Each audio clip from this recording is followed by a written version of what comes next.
a lot of my mentors will ask me questions to try to help me improve my business, and they'll say something to the effect of, how are you winning jobs? How are you making sales? Is it because you're cheaper than everybody else? Is it because, what's the difference? What is that? Why is that happening? And I think from the responses we've got, we're typically not the cheapest price that a customer receives. But part of our sales process is having a high level of communication.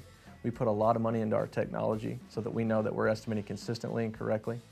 And so between those two things, when you're communicating correctly and you have a high level of confidence in the numbers that you're given, that they are fair and correct, I think customers can feel that.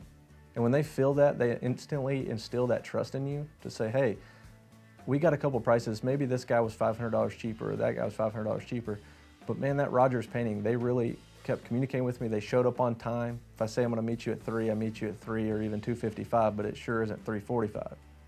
And so we pay attention to those details. And so when it comes down to pricing for us, we may not be the cheapest. We fund a lot of things. We have a little bit higher overhead.